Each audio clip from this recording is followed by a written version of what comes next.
विघ्नहर्ता श्री गणेश, श्री गणेश, श्री गणेश। जो चाहूंगा वो मिलेगा। अवश्य मिलेगा। मैं तो मांसाहारी भोजन खाऊंगा।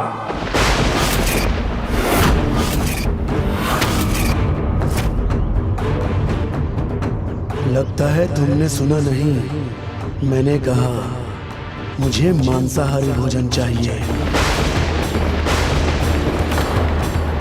भैरव सब जानता है, कुछ भी छिपा नहीं है मुझसे। कोई भी भूखा गया तो ये भंडारा अपूर्ण रह जाएगा। भक्त श्रीधर का क्यों? भक्ति से कुछ भी पाना संभव है, किंतु जिसके भीतर पाप हो वो पाता नहीं, केवल खोता है। उचित और अनुचित का भेद समझिए। इसमें उचित अनुचित क्या है? जिसको जो भाता है उससे वो भोजन खाने का अधिकार है। तुम ही ने दिया है तो मुझे क्यों नहीं? साधक हो तो इतना भी ज्ञान नहीं। घर किसी का भी हो, शाकाहारी का या मांसाहारी का, भंडारे में सात्विक भोजन ही भोग होता है। इसने कहा मैं यहाँ सात्विक प्रसाद भोग खाने आया हूँ।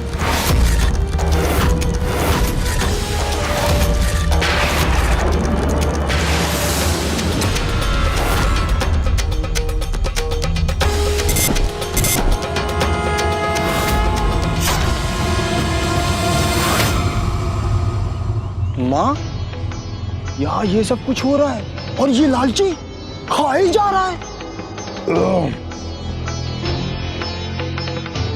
जीवन का सर्वाधिक स्वादिष्ट भोजन तो खा लिया, अब थोड़ा मनोरंजन हो जाए। अधार्मिक वचन बोलने वाले के लिए इस भंडारे में कोई स्थान नहीं। तुम्हें कुछ नहीं मिलेगा। भैरव जो चाहता है वो पाता है।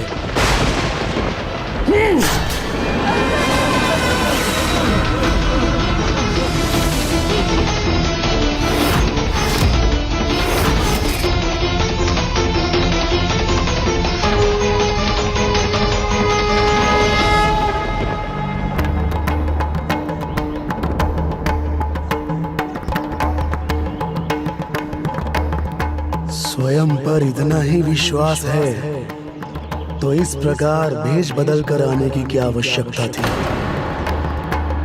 साहस है तो अपना वास्तविक स्वरूप दिखाओ यहाँ सभी को। और यदि तुम अपना मूल स्वरूप उजागर नहीं करना चाहती तो ना करो, भैरव कर देगा।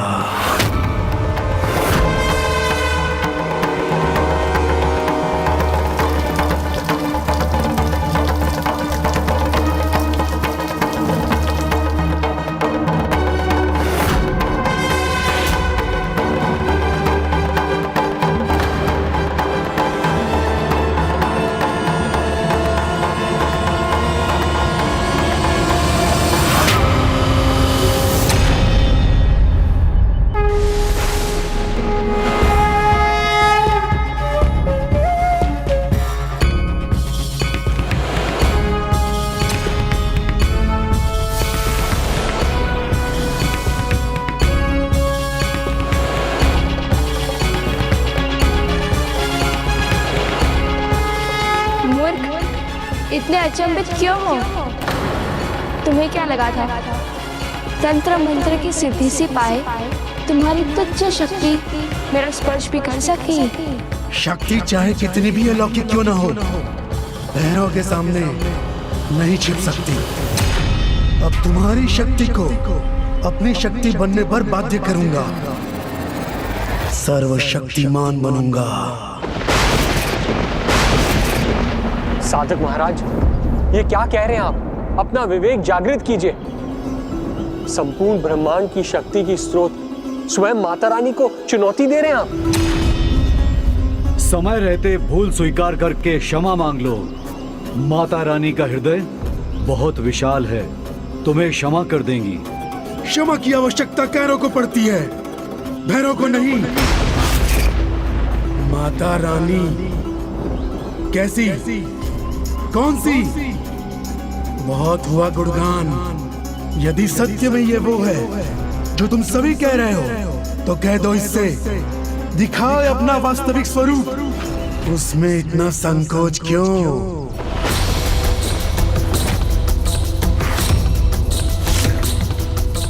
मूर्ख, क्या तुम में इतना सामर्थ्य है कि तुम मेरा वास्तविक स्वरूप देख सको? सामर्थ्य है या नहीं, ये तभी ज्ञात होगा जब तुम अपने दिव्य दर्शन दोगी।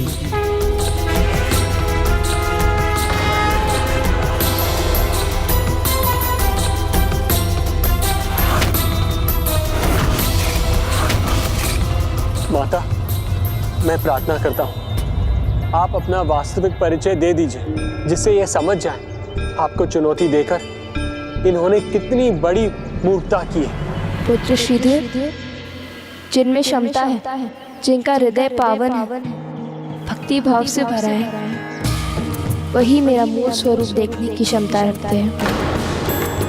इसके समान अधर्मी कपटी पापी नहीं।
बहुत क्रोध था उनके मुख पर, बहुत क्रोध था। भक्त ने भक्ति का प्रमाण दिया।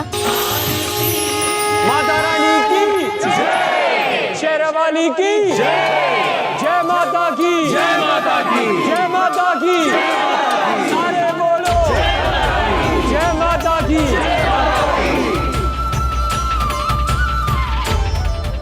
भक्त श्रीधर, तुम्हारी भक्ति, तुम्हारी श्रद्धा के कारण संपूर्ण संसार मेरे स्वरूप के दर्शन प्राप्त हुए हैं। इसीलिए आज मैं तुम्हें आशीर्वाद देती हूँ। तुम्हारी भक्ति और तुम जगत में मेरे स्वरूप की स्थापना का कारण बनोगे और भविष्य में तुम्हारे द्वारा मंदिर में मेरे स्वयंभू रूप का अवतरण होगा।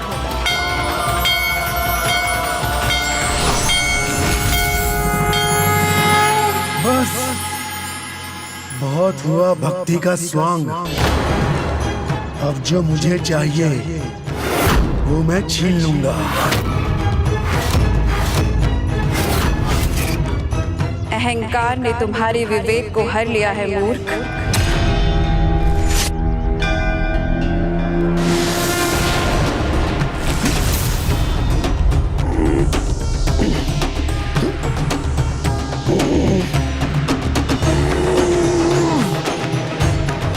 मैं तुम्हें बंदी बना कर रहूंगा, तुम्हारी शक्ति पाकर रहूंगा। मेरी शक्ति और मेरा आशीर्वाद केवल उसी को प्राप्त होता है जो निस्वार्थ भाव से मेरी सच्ची भक्ति में स्वयं को लीन कर, जैसे मेरा परम भक्त श्रीधर।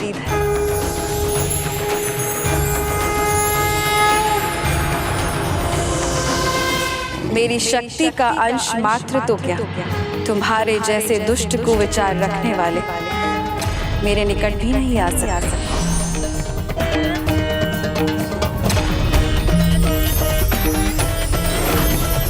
माँ,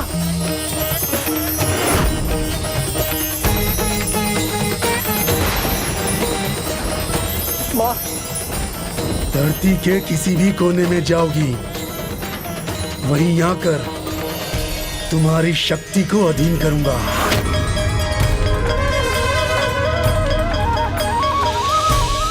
माँ, आपके इस भक्त की भक्ति अभी तृप्त नहीं हुई। अब ये भक्त भक्ति यात्रा करेगा।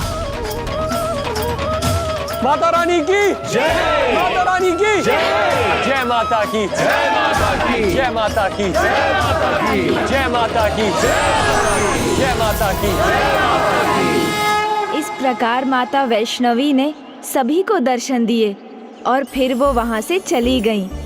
श्रीधर और भैरव दोनों ही उनके बनाए पथ पर उनके पद चिन्हों को ढूंढते हुए उनके पीछे जा रहे थे। अंतर था तो बस आशय का, एक भक्ति के बहाव में बहकर माता के पीछे जा रहा था, तो दूसरा कुटिलता, कपट और लालच के कारण अपना विवेक खोकर।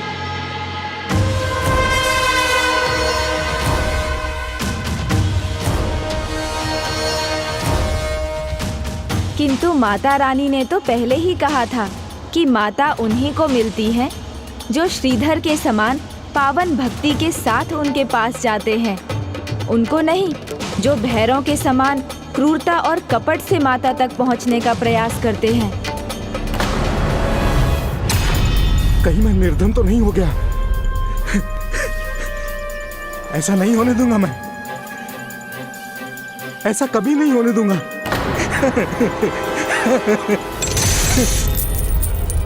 मेरी स्वर्ण मुद्रा है, मेरी स्वर्ण मुद्रा है, कहीं नहीं जाने दूंगा। कहीं जाने नहीं दूंगा, सब अपने पास रखूंगा। कहाँ है शक्ति?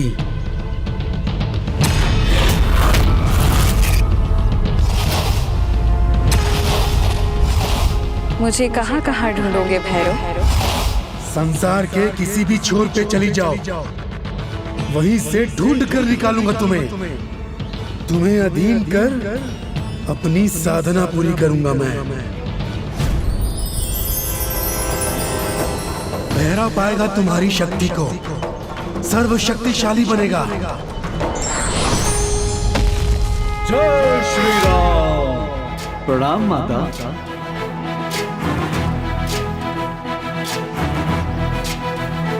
जय माता की, जय माता की, जय माता की, जय माता की, जय माता, ये भी संसार के लिए एक सीख ही है। सभी जीवों को सदा अच्छाई के पथ पर ही चलना चाहिए, अच्छे कर्म करने चाहिए, क्योंकि बुरे कर्म करने वाला स्वयं ही बुरा नहीं करता, अपितु दूसरों को भी बुरे मार्ग पर ले जाता है। स्वर्ण मुद्रा है मेरे पास, संभाल के रखूंगा, एक को भी जाने नहीं दूंगा। मेरी स्वर्ण मुद्रा है।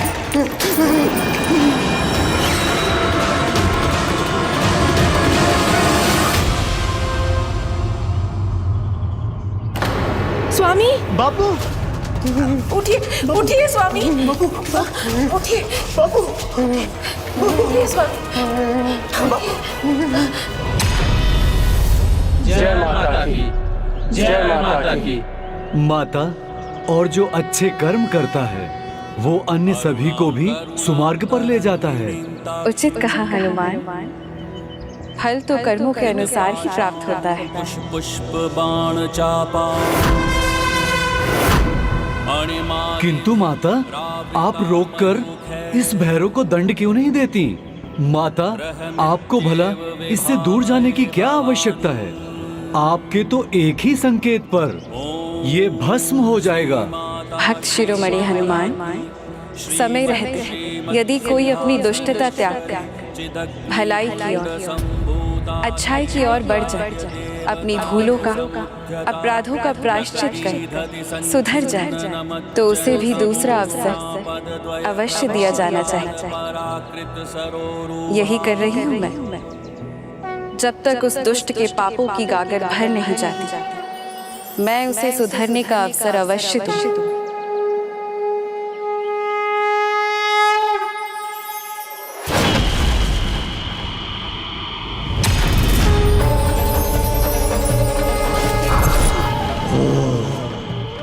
वहां हो तुम, तो रुको, आ रहा हूं मैं।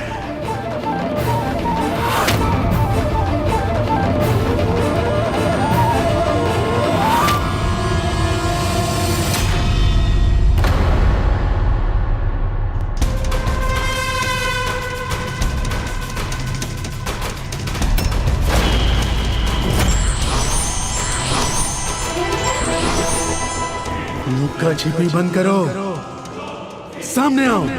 वैसे भी मुझसे और अधिक भाग नहीं सकोगी तुम।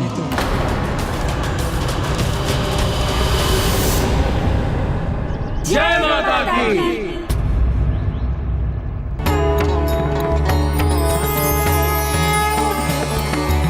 तुम्हारे द्वारा मंदिर में मेरे स्वयंभू रूप का अवतरण होगा।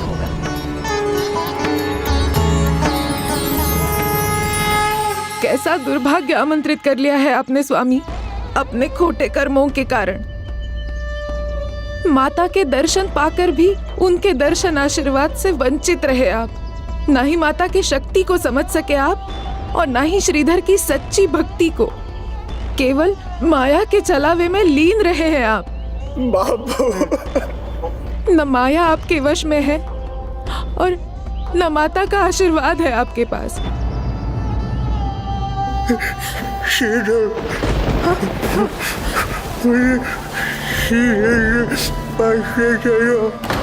हाँ स्वामी, अवश्य।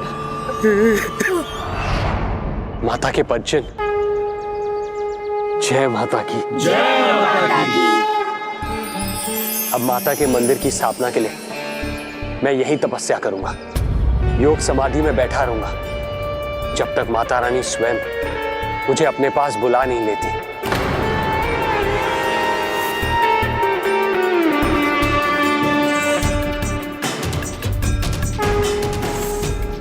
जय माता की। अब और नहीं, आ रहा है भैरव।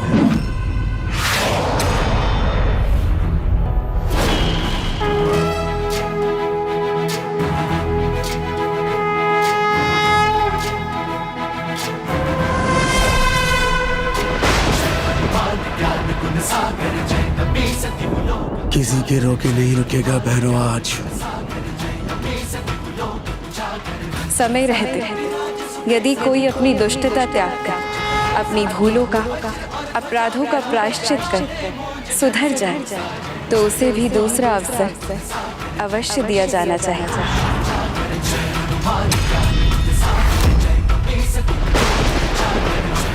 अब क्या होने वाला था गणेश जी? तो क्या हनुमान जी भैरव को समझाकर उसे सुधरने के लिए प्रेरित करने वाले थे, या दोनों में युद्ध होने वाला था? गणेश जी, मेरी जिज्ञासा तो बढ़ती जा रही है, बताइए ना प्रभु, फिर क्या हुआ? भक्त और भगवान की ऐसी अनूठी कथा सुनकर भक्ति का भाव तो जागना ही था। तो इसका अर्थ ये है कि स्वामी अब कहीं नहीं जाएंगे। पाप और दोष के कारक भगवान नहीं, अपितु प्राणी स्वयं होता है। इसलिए ईश्वर को इसका उत्तरदायी नहीं मानना चाहिए, क्योंकि जब कोई अधर्मी व्यक्ति बुरे कर्म करता है तो पाप और दंड का भागी बनता है। फिर भी ईश्वर उन्हें सुधरने का अवसर देते हैं। यही माता वैष्णवी चाहती थी और वही हनुमान जी कर रहे थे। भैरव को अवसर दे रहे थे। भैरव, तुम सत्य को देखो और देखो कि कौन है तुम्हारे सामने। पहचानो उन्हें, महाशक्ति हैं वो। तुम जिससे युद्ध करने के लिए उतावले हो रहे हो। भैरव, ज्वालामुखी के मुख में प्रवेश क्यों करना चाहते हो तुम? जो स्वयं ज्वालामुखी हो, जिसकी तपाग्नि से धरती थर्राती हो, उसके क्रोध के लावा का स्पर्श मात्र किसी को भी भस्म कर सकता है। बुद्धिमानी इसी में है कि मेरे मार्ग से हट जाओ, अन्यथा परिणाम तुम्हें ज्ञात है। वैसे तुम हो कौन जो महातपस्वी भैरव को रोकने का दुस्साहस कर रहा है? मैं तो प्रभु श्री राम भक्त हनुमान हूँ। हनुमान? कोई भी वानर स्वयं को हनुमान पुकारेगा और मैं मान लूंगा। हटो मेरे सामने से। भूल कर रहे हो तुम, वही भूल जो प्रकांड पंडित होकर रावण ने किया था। अपना और अपने कुल का सर्वनाश कर बैठा रावण। इसलिए तुम सत्य को समझो और अपने भीतर के अहंकारी रावण को मिटाकर माता की दिव्यता को पहचानो। तुम उनकी शरण में जाओ, तुम्हारा उद्धार होगा। माता आदि शक्ति की स्वरूप है। त्रिशक्ति माता लक्ष्मी, माता सरस्वती और माता दुर्गा, तीनों के अंश उनमें समाहित हैं। देखो उन्हें, पहचानो उन्हें। त्रिलोचन कुटुंबिनी त्रिपुर सुंदरी माश्रये कदम्ब वनवासिनी कनकवल्लकी धारिणी महार्ह मणिहारिणी। ओम श्री वैष्णवी नमः। ओम श्री वैष्णवी नमः। ओम श्री वैष्णवी नमः। ओम श्री वैष्णवी। स्वामी, क्षमा व्यक्ति को सुधार करने में सक्षम बनाती है, उसे ग्लानि से मुक्ति दिलाती है। आइए, आप भी श्रीधर भैया से क्षमा मांग लीजिए। सत्य कहा आपने, किंतु आप अभी निकट जाकर श्रीधर की ध्यान समाधि भंग नहीं कर सकते। आप यहाँ बैठ जाइए। आओ बापू, यहाँ पर बैठ जाओ।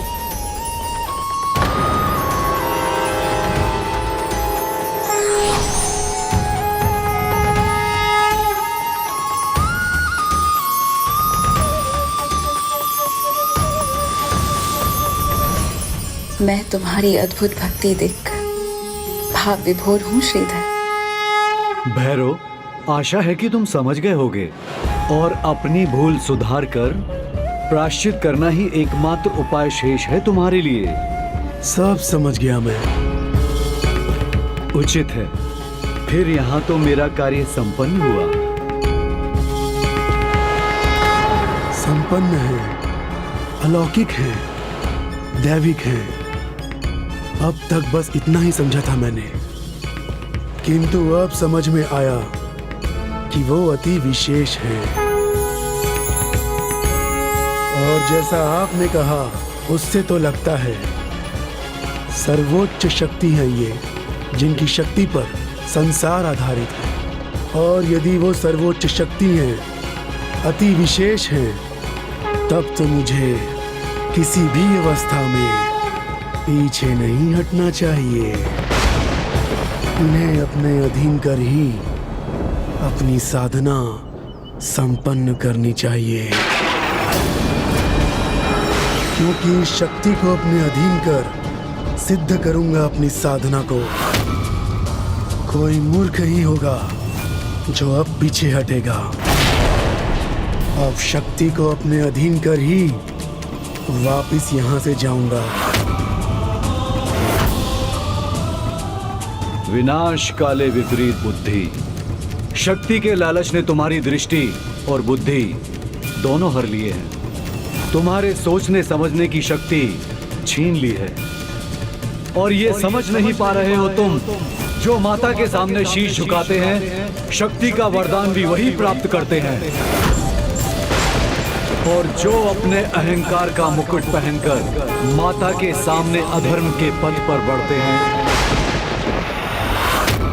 उनका अहंकारी शीश कट ही जाता है। कटना हो तो कट जाए, किंतु ये शीश किसी के आगे झुकेगा नहीं, न तुम्हारे आगे, न तुम्हारी माता वैष्णव देवी के आगे। अहंकार सत्य को जान पाने की शक्ति को क्षीण कर देता है, शक्तिशाली को दुर्बल बना देता है और वो निरंतर स्वयं सर्वनाश की ओर बढ़ता जाता है।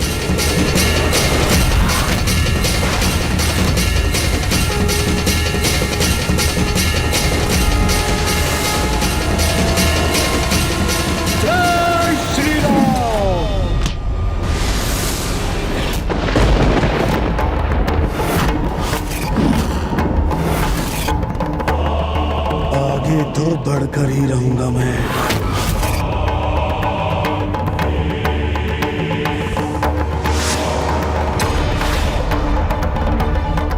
जय श्री राम।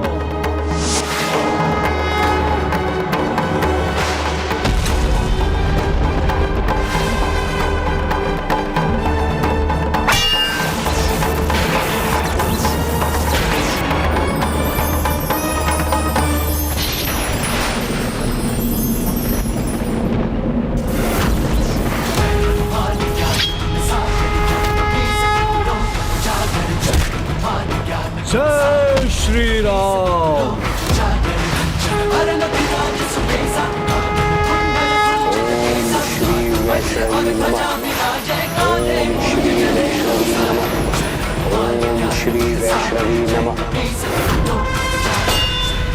पीछे हट जाइए हनुमान जी, अभी भी समय है।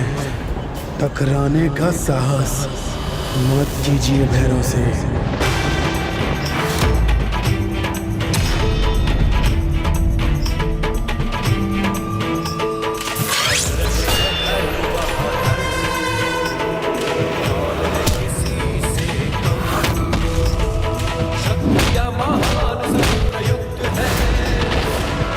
मेरे समक्ष इतने समय टिकने वाला असाधारण शक्ति का स्वामी तो अवश्य है, किंतु अब इसे अपने बल का परिचय देना ही होगा।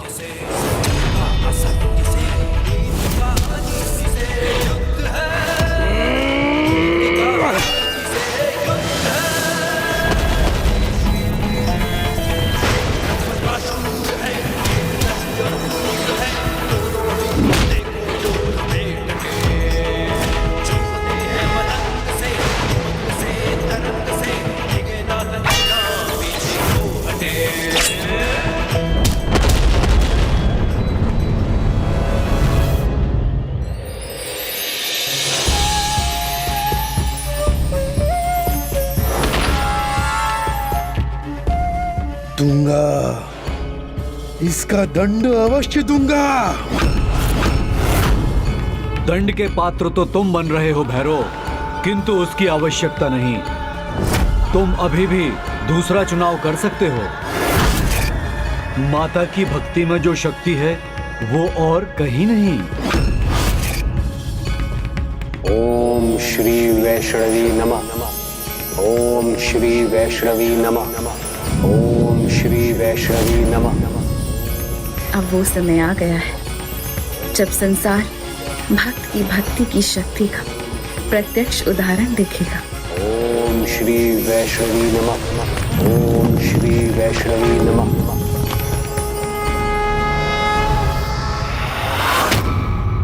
मैं अपना चुनाव कर चुका हूं, अब नहीं रुकूंगा मैं।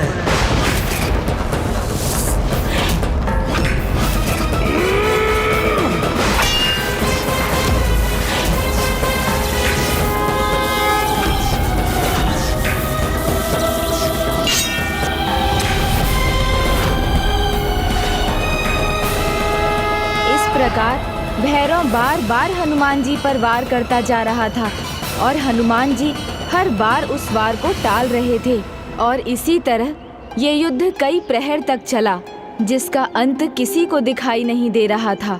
किंतु गणेश जी, भैरव हनुमान जी के समक्ष इतनी देर टिका कैसे? उसकी शक्ति का स्रोत क्या था? भैरव तांत्रिक साधक था, तंत्र मंत्र की साधना का अभ्यस्त, और ऐसे ही अनेकों वर्षों तंत्र की साधना कर भैरव ने स्वयं को इतना शक्तिशाली बना लिया था।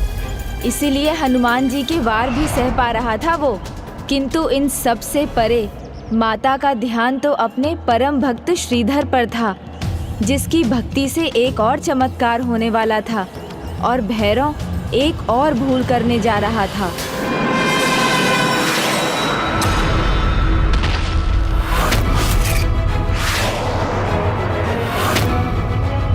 तुम क्या करने जा रहे हो वो भली भांति ज्ञात है मुझे, और उसका क्या उत्तर देना है वो भी मुझसे छिपा नहीं है।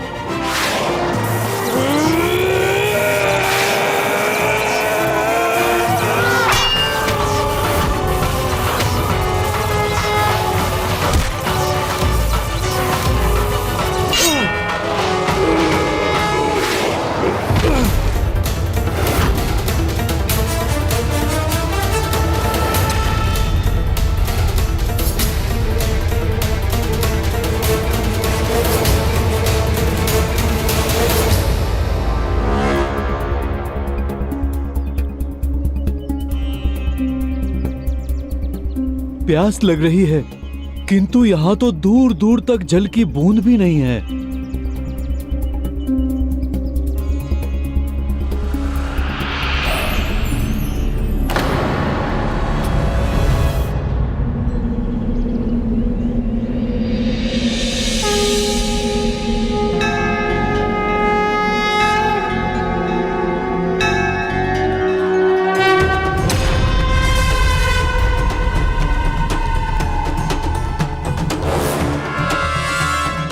अब और प्रतीक्षा नहीं।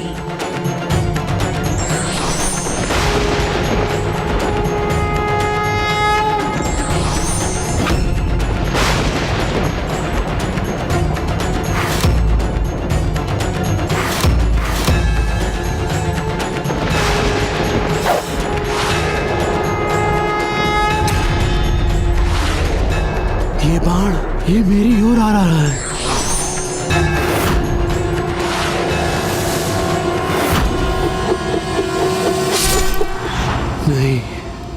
नहीं नहीं, ये मेरा भविष्य नहीं हो सकता।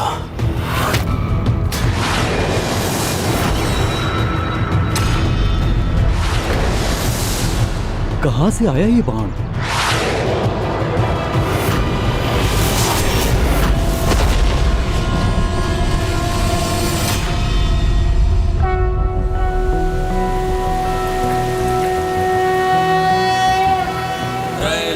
पूजित देवी कमले विष्णु बल्लभे यथा त्वमचल कृष्णे तथा भवमयी स्थिरा। अद्भुत है आपकी लीला माँ। भक्त को प्यास लगी थी तो माँ ने तो नदी ही बहा दी। किंतु गणेश जी, महाबली हनुमान तो उनके बल और दृढ़ता के लिए विख्यात है। कुछ ही क्षण का ये युद्ध उन्हें थका कैसे सकता था कि उन्हें प्यास लग गई? माता की लीला से कुछ भी संभव है। हनुमान जी का थकना एवं उनका प्यास लगना माता की लीला के लिए अनिवार्य था।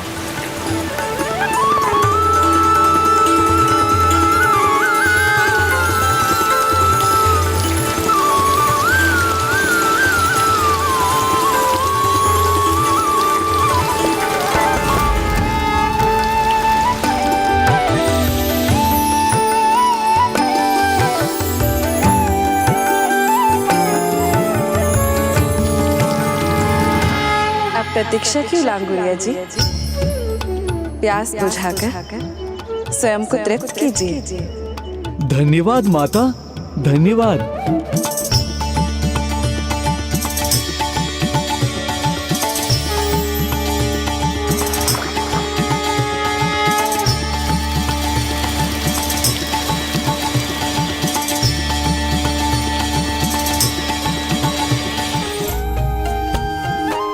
माता, इस नदी का बहाव तो आपके बहते केशों के समान है।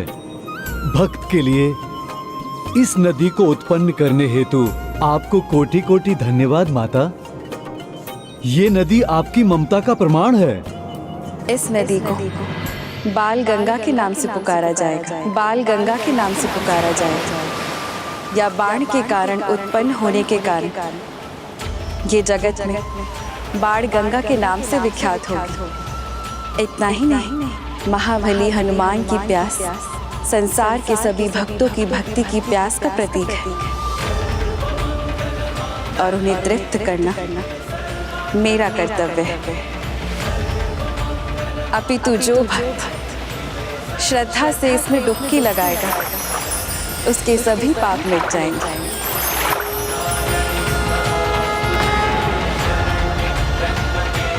जय माता दी, जय माता दी, जय माता रानी की, जय माता रानी की, जय माता रानी की, जय माता रानी की, जय माता रानी की।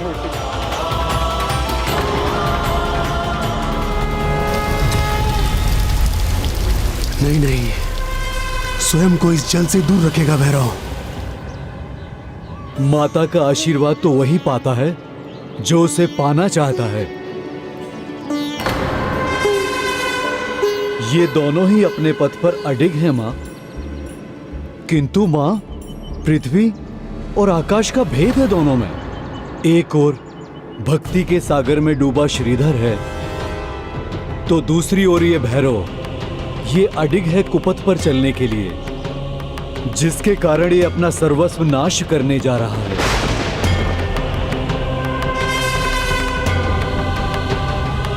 माता, जब ये कुछ समझना ही नहीं चाह रहा तो आप इसे इतने अवसर क्यों दे रही हैं?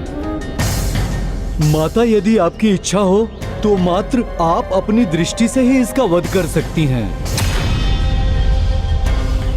माता, यदि आप मुझे आज्ञा दें तो मैं अभी इसका अंत कर देता हूं। नहीं श्री राम भक्त हनुमान, उसे अपने भविष्य की, अपने सर्वनाश की झलकियां तो दिखाई दे रही, किंतु वो रुक नहीं रहा। अर्थात उसका अंत निकट है, किंतु अभी भी उसके पापों की गागर भरी नहीं है।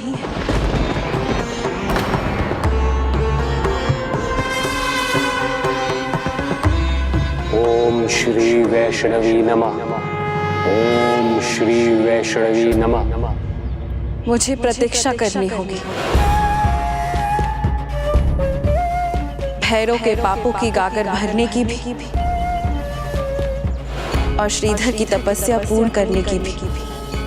तभी मैं दुष्ट को उसकी दुष्टता का दंड और एक भक्त को उसकी भक्ति का फल दे सकती।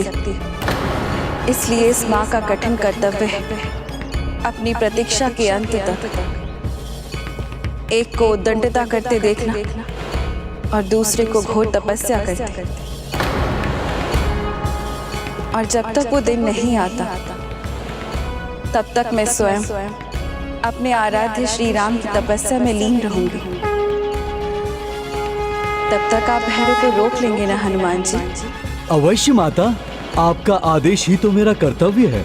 आप निश्चिंत होकर तपस्या कीजिए। मैं भैरव को आपके निकट नहीं पहुंचने दूंगा, उसे तो मैं रोक कर रखूंगा। धन्यवाद श्री राम भक्त हनुमान जी, किंतु ऐसा तभी तक संभव है जब तक उसका विनाश काल नहीं आ जाता।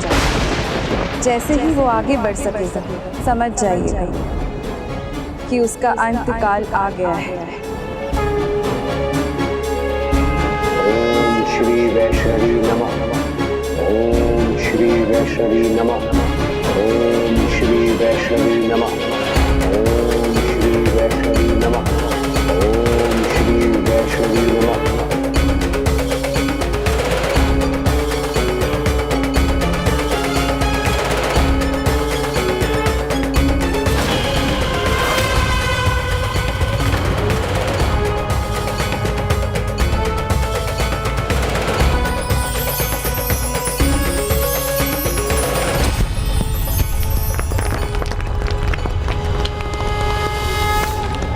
भगवान अपने नियमों का पूर्ण आदर करते हैं, निष्ठा से उनका पालन करते हैं, उन्हें भंग नहीं करते। सभी को आश्चर्य होता है, कोई बुरा आदमी धनी कैसे बन गया? संसार में इतनी दुष्टता क्यों है? भगवान का कोई अपमान करता है तो उसे दंड क्यों नहीं मिलता? क्योंकि उसका कारण है, अच्छे कर्मों के चुकने पर ही कोई दंड का भागी बनता है। इसलिए भगवान के यहाँ देर है, अंधेर नहीं। उनकी दृष्टि से कुछ नहीं छिपा, ना अच्छे कर्म और ना ही बुरे कर्म। वो तो सदा न्याय ही करते हैं। पुण्य आत्माओं का उद्धार और पापियों का नाश करते हैं। ओम श्री वैष्णवी नमः। ओम श्री वैष्णवी नमः। जय श्री राम। भैरव, जब तक तुम्हारे पापों की गागर भर नहीं जाती, माता का ये लांगुरिया पहरेदार तुम्हें माता की ओर एक पग भी बढ़ाने नहीं देगा। जय श्री राम।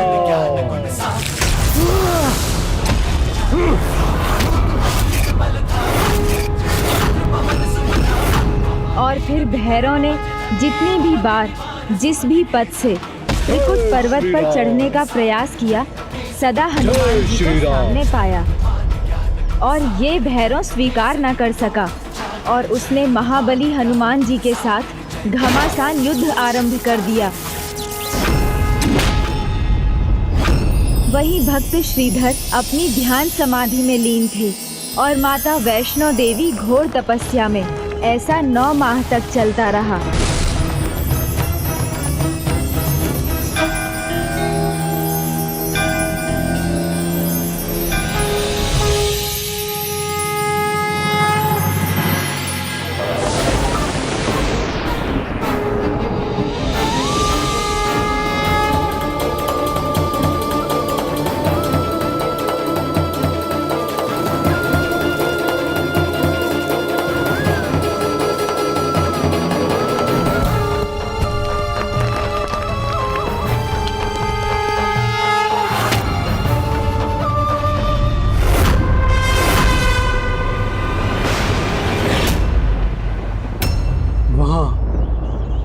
उस दिव्य प्रकाश के निकट जाना है मुझे। जय श्री राम। मैंने कहा ना, भैरव पराजय स्वीकार करने वालों में से नहीं। मैं तुम्हें तब तक आगे नहीं जाने दूंगा जब तक स्वयं माता की इच्छा नहीं होगी।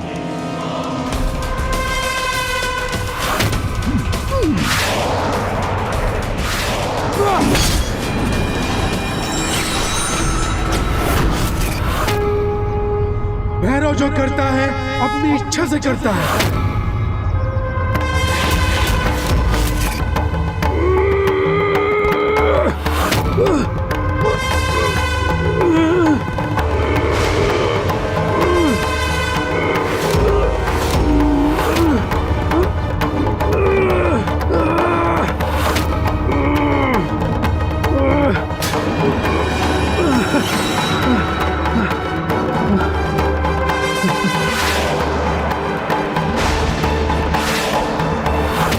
किंतु ऐसा तभी तक संभव है जब तक उसका विनाश काल नहीं आ जाता। जैसे ही वो आगे बढ़ सकेगा, समझ जाइए कि उसका अंत काल आ गया है।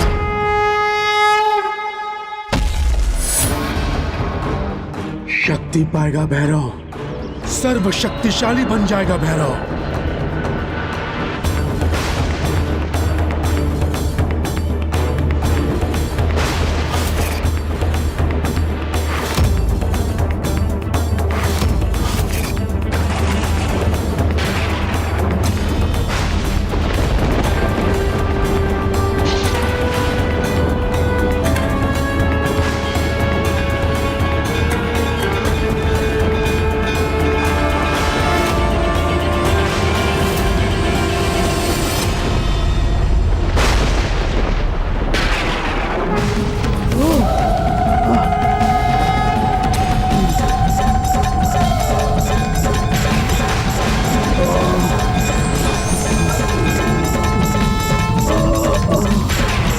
कुछ भी हो जाए, असंभव को संभव बनाएगा भैरव। अपार शक्ति पाएगा भैरव।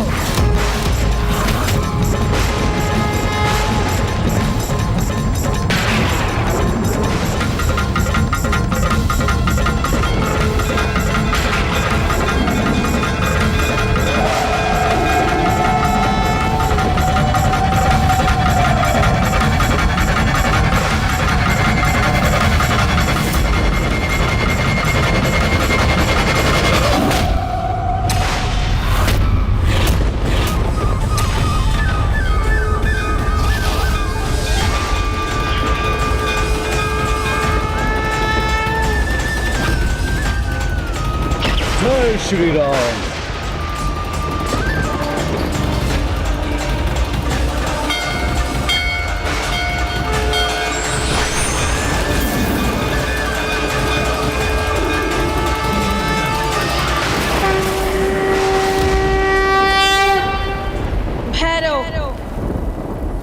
तुम्हारे पापों की गागर भरकर छलक रही है, इसलिए अंतिम बार कह रही है, अपना अंत नहीं चाहते तो अभी भी पीछे हट जाओ।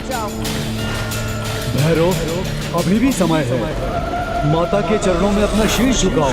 मैंने कहा ना, भैरव का शीश कट सकता है, झुक नहीं सकता।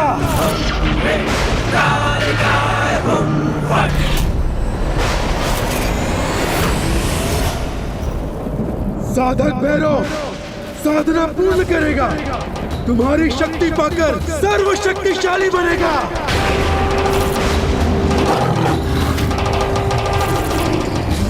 कोई नहीं रोक सकता मुझे, कोई नहीं।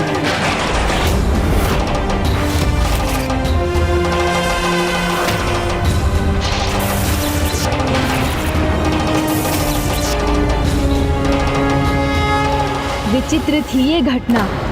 वो शक्ति का लालची जिस शक्ति के बल पर आगे बढ़ रहा था, उसके स्रोत से भी अनभिज्ञ था और अपार शक्ति की दात्री पर ही प्रहार के लिए उन्मत्त था।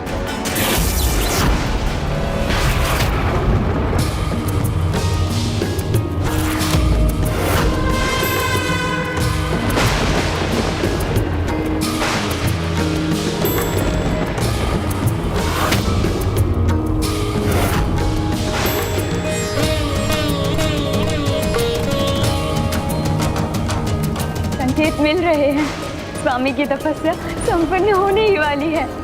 मैं अभी जाकर सभी को सूचित करता हूँ।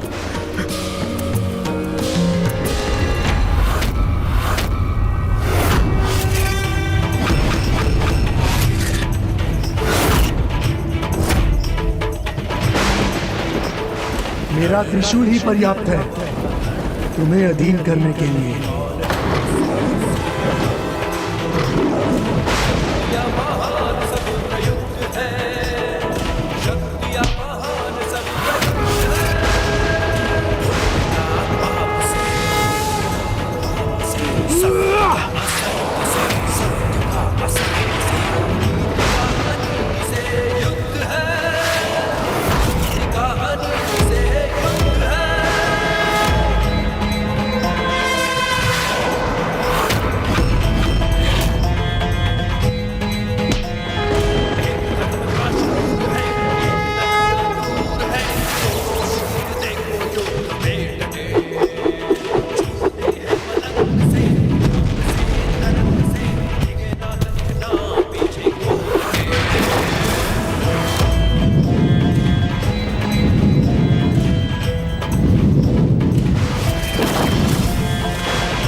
ये नहीं हो सकता, मेरा वध नहीं हो सकता।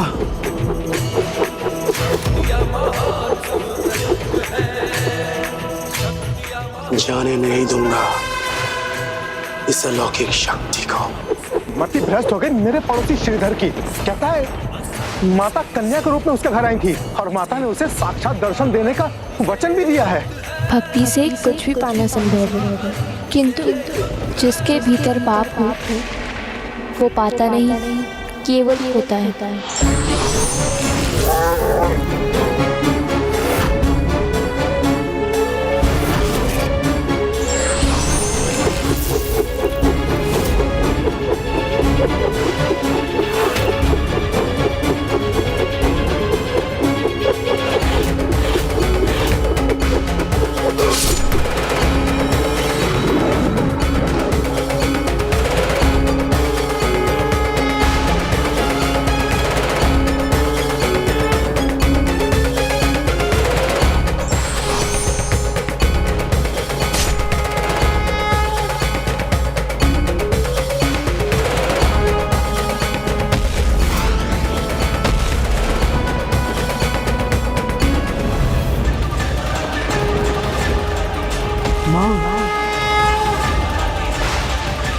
माँ, माँ।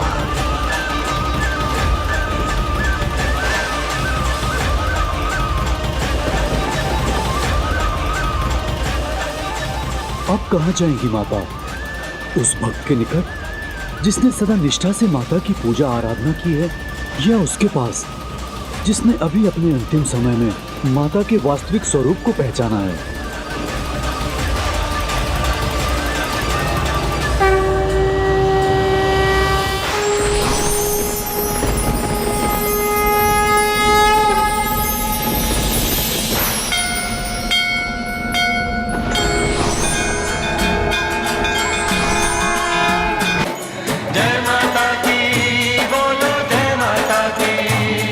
माता, अंततः आपने मेरी बात सुन ली।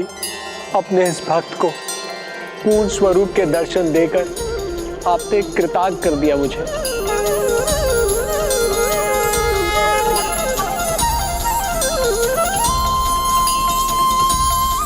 माँ, समय रहते अपने अहंकार को त्याग देता, अपने विवेक को जागृत करता, अपना शीश आपके आगे झुका लेता, तो मेरा शीश कटता नहीं। सत्य तो ये है माँ, मेरी मृत्यु का मुझे कोई दुख, कोई शोक नहीं, अपितु मुझे तो अपार सुख का अनुभव हो रहा है कि मुझे आपके हाथों से मृत्यु प्राप्त हुई। माँ, मेरे पापों का प्रायश्चित हो गया, मैं धन्य हो गया। माँ, दुख है तो बस इस बात का कि सदा संसार मुझे पापी अधर्मी के नाम से जानेगा। सब मुझे आपके शत्रु के रूप में पहचानेंगे, मुझे मेरी दुष्टता, मेरी मूर्खता से पहचानेंगे। अपने इस मूर्ख पुत्र को क्षमा कर दीजिए। तुम्हें नहीं, तुम्हारे अहंकार भरे शीश को खंडित किया है मैंने, तुम्हारे पाप का अंत किया है। किंतु तुमने मुझे माँ पुकार कर स्वयं को मेरी क्षमा का और मेरे आशीर्वाद का पात्र बना लिया है और अपने ऊपर हुए कलयुग के प्रभाव को मिटा दिया है। इसलिए मैं तुम्हें क्षमा करती हूँ।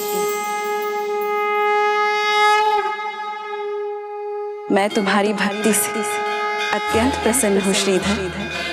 तुम्हें मनचाहा वरदान देना चाहती हूँ, मांग लो जो भी इच्छा। माँ, आपके दर्शन मिल गए, जो मांगा था वो मिल गया इस भक्त को। अब और कुछ कहाँ चाहिए मुझे?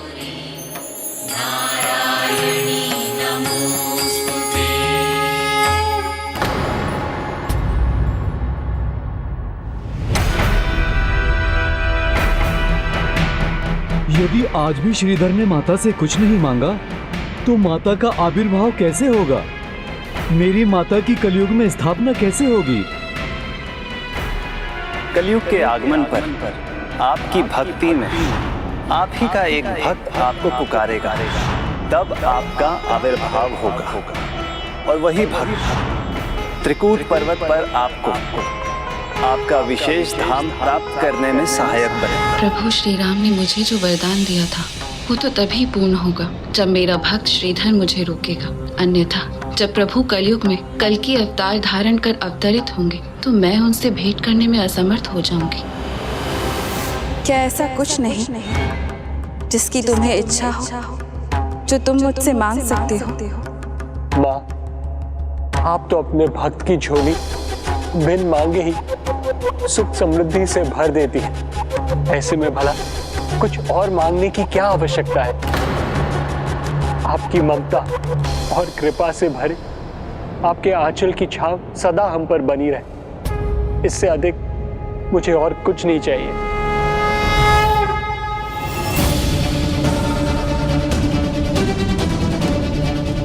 तथास्तु, उचित है। अब मुझे जाना चाहिए।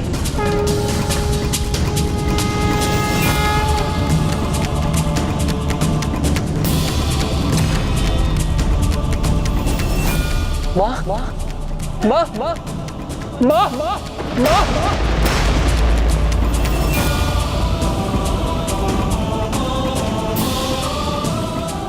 माँ, क्या आप सदा के लिए यहाँ रुकने की कृपा नहीं कर सकती? आप मुझे मनचाहा वरदान देना चाहती है ना, तो मुझे ये वरदान दीजिए कि आपकी छत्र छाया सदा हम पर बनी रहे। कलयुग में सुपथ से भटकने वाली अनेकों संतान होंगी आपकी। उन सभी को आपकी कृपा, दया और ममता की आवश्यकता होगी। आपसे प्रेरणा पाकर ही वो पुनः उचित पथ पर चल सकेंगे। माँ, आपने मुझे वरदान दिया था, मेरे कारण आपके मंदिर की स्थापना होगी।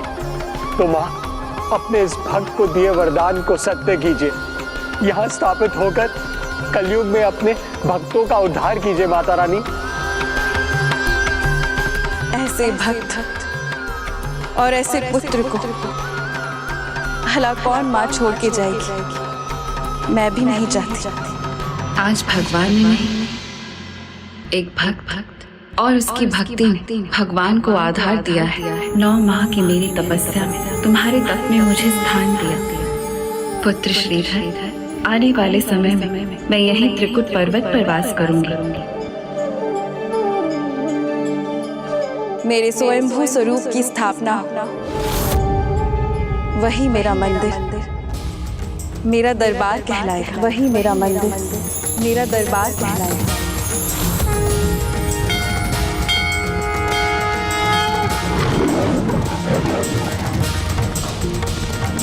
आज भगवान ने नहीं, एक भक्त और उसकी भक्ति ने भगवान को आधार दिया है। 9 माह की मेरी तपस्या में तुम्हारे तप ने मुझे स्थान दिया। पुत्र श्रीधर, आने वाले समय में मैं यहीं त्रिकुट पर्वत पर वास करूंगी। मेरे स्वयंभू स्वरूप की स्थापना होगी। वही मेरा मंदिर, मेरा दरबार कहलाएगा। वही मेरा मंदिर, मेरा दरबार कहलाएगा।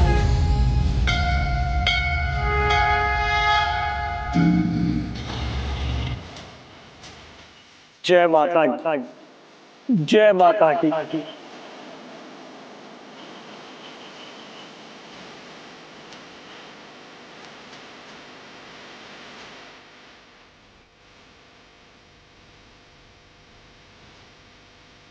और भैरव, अंत समय में अपने अहम रूपी अपने विकार का त्याग किया और अपने ऊपर छाए कलयुग के प्रपंच की कालिमा को मिटा दिया।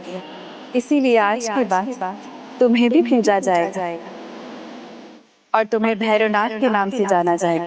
और तुम्हें भैरवनाथ के नाम से जाना जाएगा। पुत्र श्रीधर, तुमने जो मांगा मैंने तुम्हें दिया, तो क्या तुम मुझे कुछ देने के लिए तैयार हो?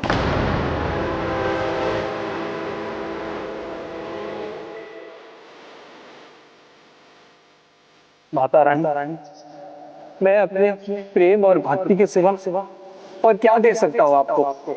मैं तुमसे इतना ही चाहती हूँ श्रीधर, क्या तुम मेरे मंदिर की देखरेख कर सकोगे? उसका ध्यान रखोगे?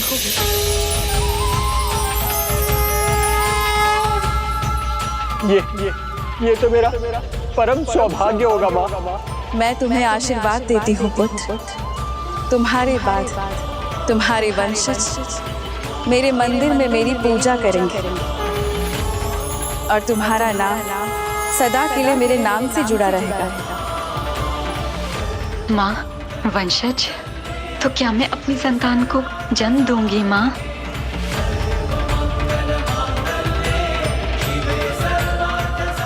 तुम भक्ति के प्रत्येक पग पर श्रीधर के साथ रही हो, इसलिए मैं तुम्हें एक तेजस्वी संतान का वरदान देती हूँ।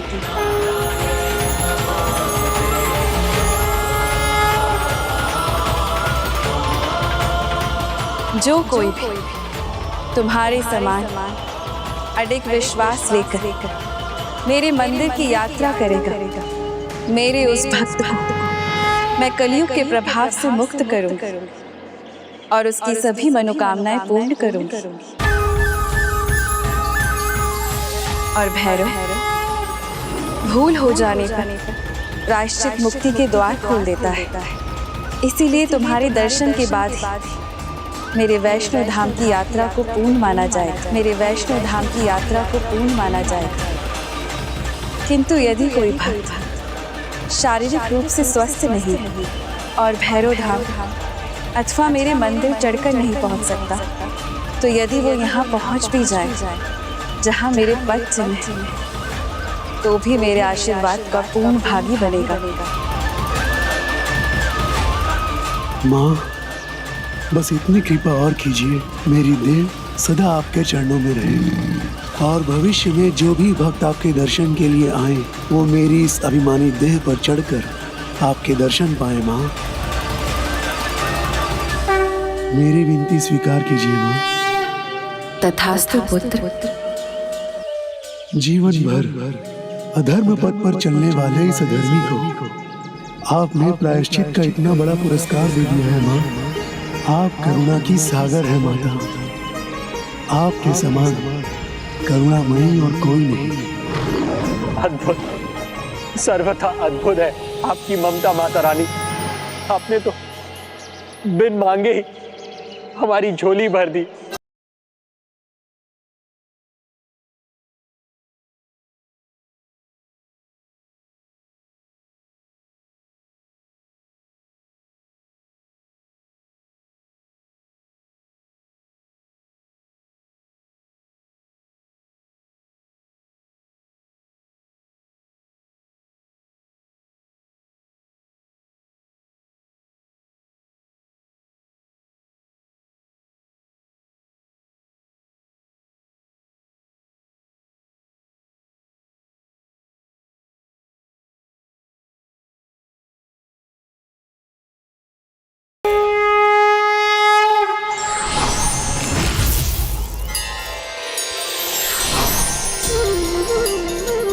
वहाँ एक और माता वैष्णो देवी के मंदिर की स्थापना होने वाली थी, वहीं दूसरी ओर भोला पहले तीर्थ यात्रियों को लेकर माता के मंदिर की ओर बढ़ रहे थे और जैसे श्रीधर माता के पद चिन्हों पर चले थे वैसे ही वो सभी यात्री भी श्रीधर के पद चिन्हों पर चले।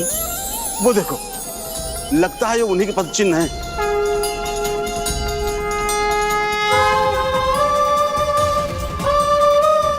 देखा, श्रीधर की तपस्या संपन्न हो गई। अब अवश्य माता जी के आशीर्वाद के अनुसार मंदिर का निर्माण होगा। हमें भी वहां चलना चाहिए। चलिए।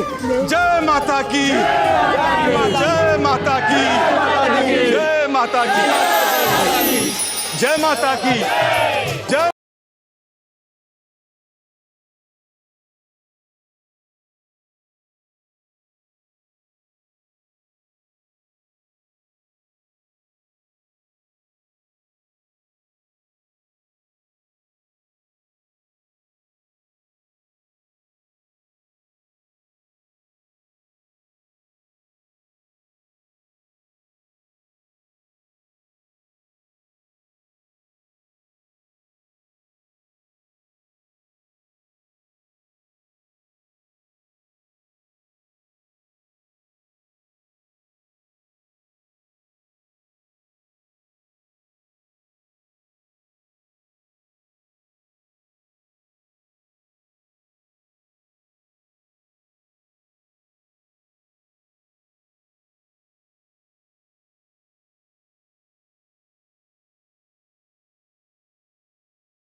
प्रणाम ब्राह्मण देवता। फिर आपके दर्शन पाकर अपार सुख का अनुभव हो रहा है। माता की लीला में सदा हमारा मार्गदर्शन करने वाले आप अवश्य कोई सिद्ध पुरुष हैं। अपना परिचय देकर हमें कृतार्थ कीजिए। उसके भगवान मिले। आपने तो हमें ही नहीं, हमारे पूरे कुल को तार दिया। श्रीधर, एक भक्त ही दूसरे सच्चे भक्त की अवस्था को समझ सकता है। यही भक्ति की मर्यादा है और मैंने तो केवल उसका पालन ही किया है। आओ श्रीधर, अब तुम भी वो कर्तव्य निभाओ। माता रानी स्वयंभू स्वरूप में पधार चुकी हैं। आओ श्रीधर, आओ। जय माता की, जय माता की, जय माता की, जय माता की, माता की।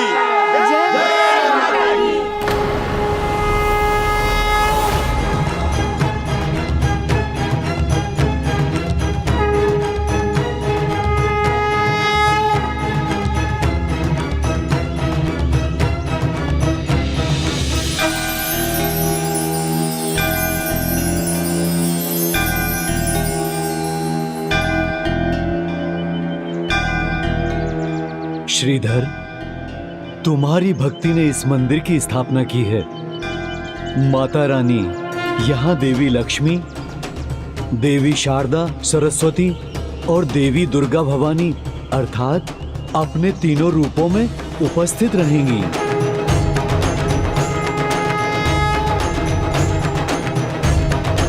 बोलो शेरावाली माता की सदा ही जय।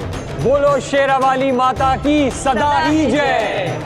बोलो शेरावाली माता की सदा जय। सदा शेरावाली माता की सदा जय। बोलो शेरावाली माता की सदा ही जय। सदा ही जय। वैष्णो देवी की जय। जय। साचे दरबार की जय। माता वैष्णो देवी की जय। माता रानी की जय। माता शेरावाली की जय।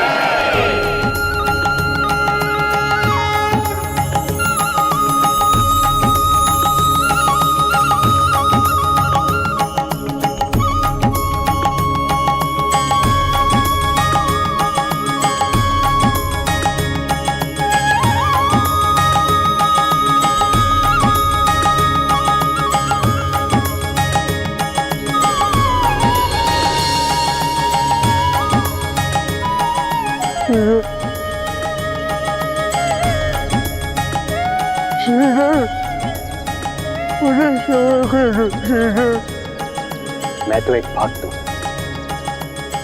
माता रानी का। आप माता रानी के दर पर आए तो उन्हीं से क्षमादान मांगिए। माता रानी के दर पर देर हो सकती है, अंधेर नहीं। मुझे क्षमा करो माता, मुझे क्षमा करो, मुझे क्षमा करो। माता रानी का यहाँ मेरा कार्य संपन्न हुआ, किंतु प्रभु श्री राम को दिया वचन नहीं। उन्होंने मुझे अपने अगले अवतार तक माता के साथ रहने का आदेश जो दिया था, प्रभु की आज्ञा के अनुसार मैं लांगुरिया बनकर यहीं माता और उनके भक्तों की सेवा में उपस्थित रहूंगा, क्योंकि भक्तों की सेवा में ही तो माता की सेवा है। और हनुमान जी अभी भी लांगुरिया बनकर माता के मंदिर की रक्षा कर रहे हैं। वहां आने वाले भक्तों की सहायता करते हैं और माता के आशीर्वाद के अनुसार श्रीधर को भी शीघ्र एक तेजस्वी संतान प्राप्त हुई, जिसने श्रीधर के बाद माता के मंदिर की देखरेख की बागडोर संभाली। श्रीधर की भक्ति के उदाहरण से यही सीख मिलती है कि सच्ची भक्ति से भगवान के प्रत्यक्ष होने का और उनके आश्रय को प्रकट करने का साधन भी बना जा सकता है। इसीलिए प्रेम से बोले जय माता की, जय माता की, जय माता की।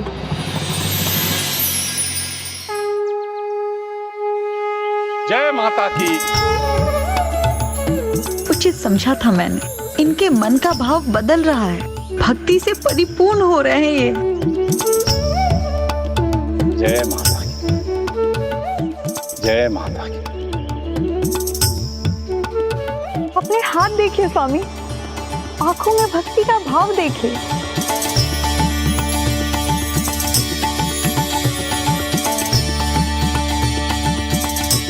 मुझे पूर्ण विश्वास है आप शीघ्र ही इस पिशाच योनि से मुक्त हो जाएंगे।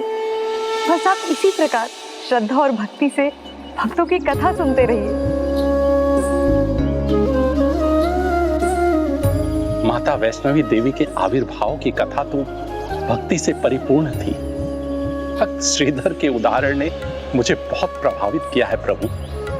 भक्ति का ऐसा प्रभाव हुआ है कि मन तृप्त ही नहीं हुआ। गणेश जी, एक कृपा कीजिए मुझ पे। भक्त श्रीधर जो माता के भजन गाते थे, उसकी 2 पंक्तियां बस गाकर सुना दीजिए मुझे। मेरे मन को शांति मिलेगी। माता की भजन के लिए कोई कैसे मना कर सकता है भला। धन्यवाद प्रभु, धन्यवाद। पिशाच, पिशाच, बैठे बैठे झूमो मत, अवसर है, निकल लो यहां से। मूर्खता मत करो, चूको मत, निकल चलो यहां से। नहीं, कहीं नहीं जाना। मुझे बहुत आनंद आ रहा है भक्ति में। कैसा आनंद मूर्ख? भक्ति बांध देती है, स्वतंत्रता का हनन करती है। नहीं नहीं नहीं, भक्ति तो आत्मा को मुक्त कर देती है, ब्रह्मांड की सर्वोच्च शक्ति से जोड़ देती है। ब्रह्मांड का भ्रमण करना है तो मेरे साथ आओ।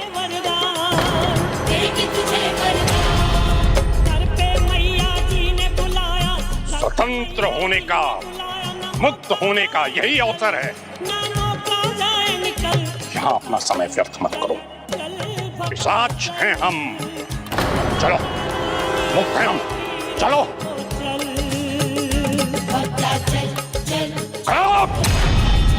छोड़ो मुझे, छोड़ो मुझे, चलो, विलंब मत करो, चलो।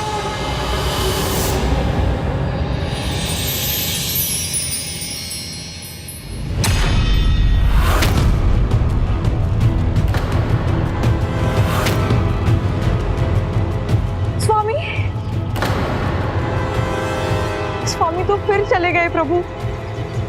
मुझे तो लगा था वो अब बदल रहे हैं, किंतु नहीं, वो तो इस बार भी भाग गए। अब इस बार हम उन्हें कहाँ ढूंढेंगे प्रभु?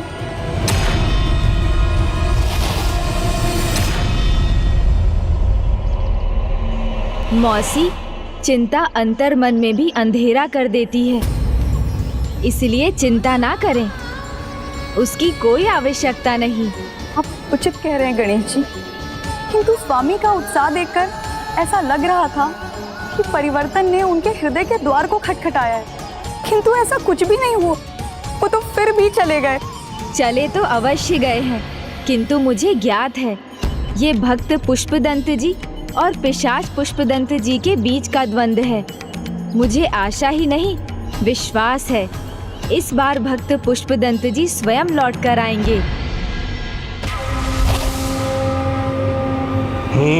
शीघ्र ढूंढता हूं मैं किसी को जिसके भीतर छुप जाऊं मैं। इस बार गणेश जी के हाथों में नहीं पड़ूंगा, नहीं पड़ूंगा, कदापि नहीं पड़ूंगा।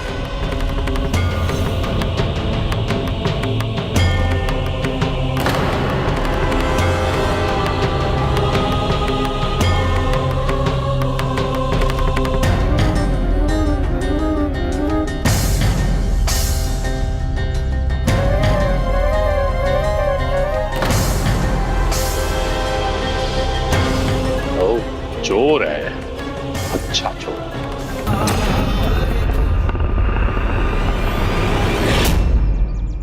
नहीं है, तुम्हारी दृष्टि इधर ही रहेगी।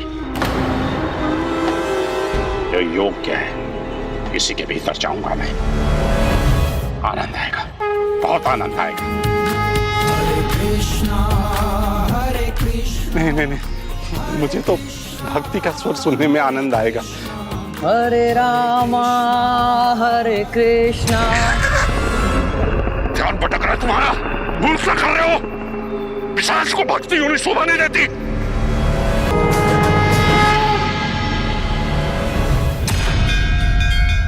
इधर कहां जा रहे हो?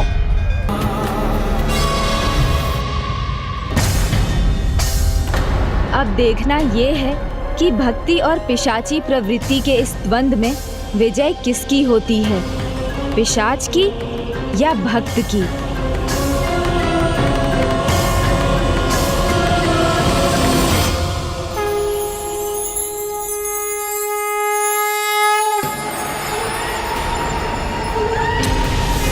समझाऊं तुम्हें? तुम्हारा सत्य भक्ति नहीं, पिशाची प्रवृत्ति है। पिशाच हो तुम।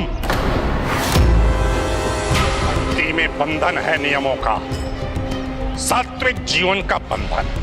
और एक बार यदि भक्त बन गए तो उन्मुक्त आनंद केवल स्वप्न रह जाएगा। इसलिए भक्ति की मूर्खता मत करो। स्वतंत्र पिशाच रहो, जिसका कोई कर्तव्य नहीं, कोई दायित्व नहीं, जिसका कोई सात्विक जीवन नहीं, जिसकी कोई दिनचर्या भी नहीं।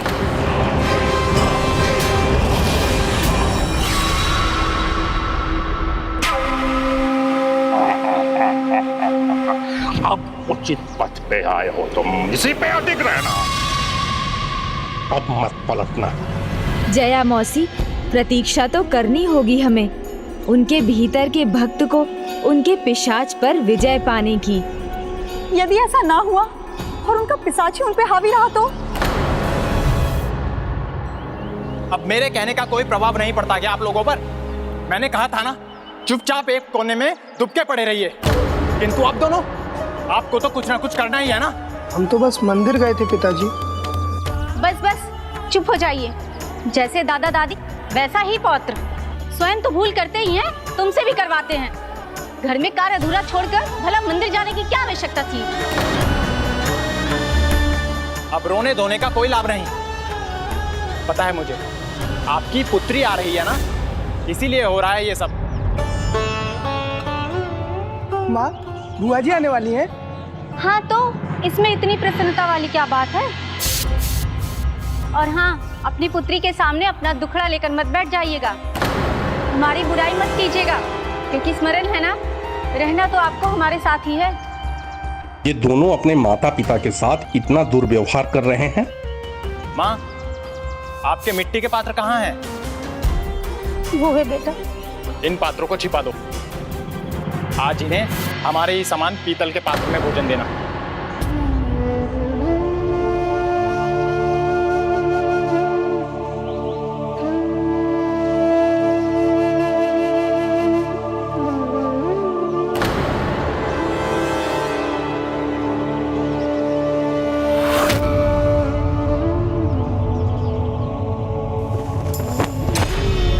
आज के लिए इस बिस्तर का प्रयोग कीजिए और ध्यान रहे, घर की प्रतिष्ठा पर आंच नहीं आनी चाहिए। हम बचा हुआ भोजन देते हैं, अच्छे वस्त्र नहीं दे पाते, ये सब मत कहिएगा। अपना मुंह बंद रखिएगा, और यदि कुछ कहा तो इसके भी लाले पड़ जाएंगे।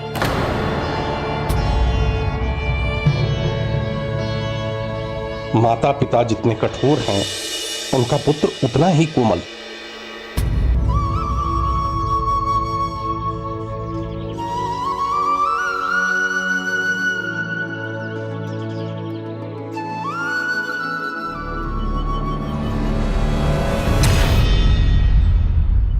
ऐसे क्या देख रहे हो? हम कोई अपराध नहीं कर रहे हैं, तुम्हारे भविष्य के लिए ही संचित कर रहे हैं। मैं दीदी जीजा जी को लेने जा रहा हूँ, उनकी नौका पहुँचती होगी। हाँ हाँ, ले आओ, क्या करें, मुझे भी पकवान बनाने का श्रम करना पड़ेगा।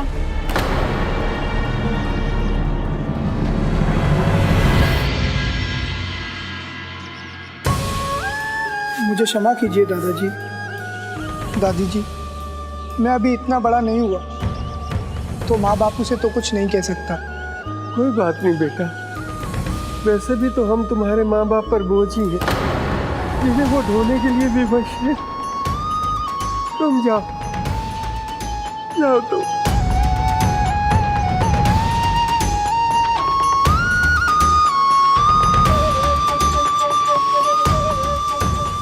स्वयं को बोझ क्यों बुला रहे हैं दादाजी? क्या जो व्रत होते हैं वो बोझ बन जाते हैं? तो क्या माँ बापू भी व्रत होंगे? तो वो भी। जो अपने माता पिता को बोझ मान ले, वो किसी पिशाच से कम नहीं।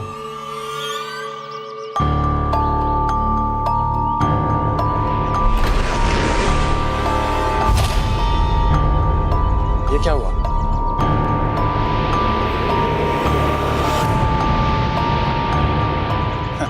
कुछ नहीं, मेरा भ्रम था।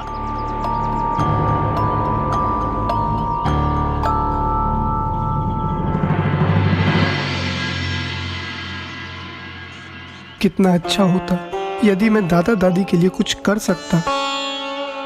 प्रणाम दादाजी, प्रणाम दादी जी।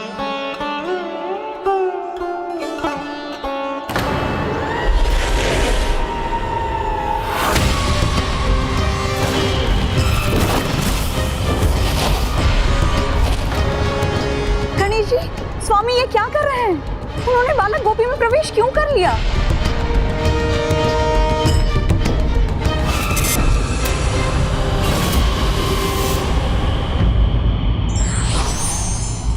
आडंबर से सेवा संभव नहीं, अपितु ये धर्म और कर्तव्य का उपहास है जो व्यक्ति को पाप का भागी बनाता है।